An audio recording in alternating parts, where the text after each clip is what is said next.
Chapter 8. A Midnight Stakeout. The sea cave exit deposited Nancy and Bess onto a narrow, precarious ledge of granite halfway between the towering foundation of Whaler's Watch and the churning white surf of the Atlantic below. The main fog had begun to lift, torn into ragged gray ribbons by a biting north wind. Nancy pressed her back against the cold stone, her fingers tracing the leather binding of the logbook tucked into her coat.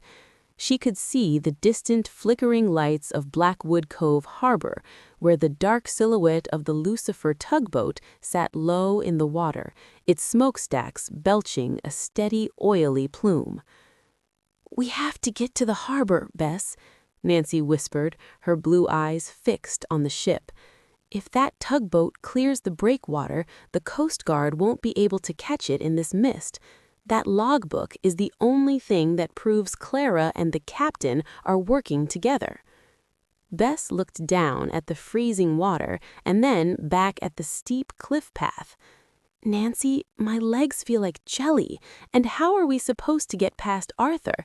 He's probably patrolling the drive by now." "We aren't going by the drive," Nancy said, pointing toward a small weathered dory tied to a rusty iron ring at the base of the cliff. "The smugglers must use that to ferry small crates when the tide is too high for the sea gate. It's our fastest way to the wharf." They scrambled down the final 10 feet of rock, the salt spray stinging their faces. Nancy untied the hemp rope and guided Bess into the bobbing wooden boat. Picking up the oars, Nancy pulled with steady, practiced strokes, a skill she'd honed on the Muskoka River back home. The dory cut through the choppy swells, staying deep in the shadows of the towering cliffs to avoid detection from the house above. As they rounded the final bend into the harbor, the scene changed from the quiet isolation of the mansion to the industrial grit of the Blackwood Cove docks.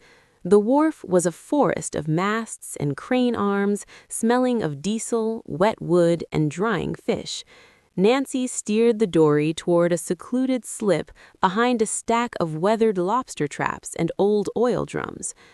"Stay low," Nancy cautioned as they climbed onto the mossy wooden pier. From their vantage point behind a wall of stacked crates, they had a clear view of the Lucifer. The tugboat's deck was a hive of activity. Men in dark pea coats were hauling the final lead-lined canisters, the ones that had made it out before Nancy jammed the lift, into the hold. Standing near the gangplank was Clara Vane. She had traded her floral dress for a heavy wool trench coat and a dark beret, her face set in a mask of cold efficiency. Beside her stood a man Nancy hadn't seen before. He was tall and broad-shouldered, wearing a captain's cap pulled low over eyes that seemed to catch the moonlight like shards of glass. "That must be the captain from the telegrams," Nancy whispered. "He's not Elias Thorne. He's the master of the Lucifer." Nancy watched as the captain handed Clara a thick envelope, likely the payment for the stolen isotopes. "We move in 5 minutes." The captain's voice drifted across the water, gravelly and commanding. "If the fog holds, we'll meet the freighter at the 12-mile limit." "Bess, I need you to find the harbor master's office. There's a fueling station at the end of this pier with a manual alarm. If you can trigger it, the harbor master will be forced to drop the heavy anti-submarine net across the channel to prevent a fire hazard ship from drifting. It will block the Lucifer's escape route." "What are you going to do?" Bess asked, her voice trembling. "I'm going on board. I have the logbook, but I need the ship's manifest to prove exactly where those isotopes are headed. It's the only way to ensure the federal agents can intercept the receiving freighter." "Nancy, it's too dangerous. They have guns." "I'll be careful, Bess. Just give me 2 minutes of distraction. When you see the signal flare, run for the village telegraph office and don't look back." Nancy didn't wait for an argument. She slipped into the shadows, moving with the grace of a cat toward the stern of the tugboat.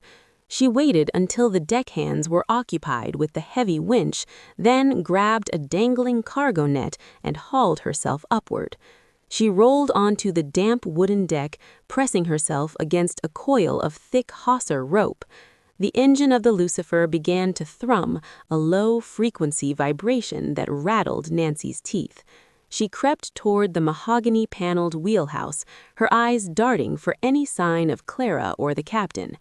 Inside the wheelhouse, a single green-shaded lamp cast long, distorted shadows.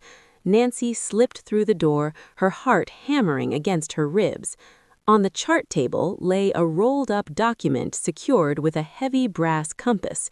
She lunged for it, her fingers brushing the cold metal, when a sharp click sounded from the doorway behind her. "I must admit, Miss Drew, your persistence is almost as impressive as your meddling." Nancy turned slowly. Clara Vane stood in the doorway, a small, silver-plated revolver leveled directly at Nancy's heart. Behind her, the captain stepped into the light, a cruel smile twisting his features.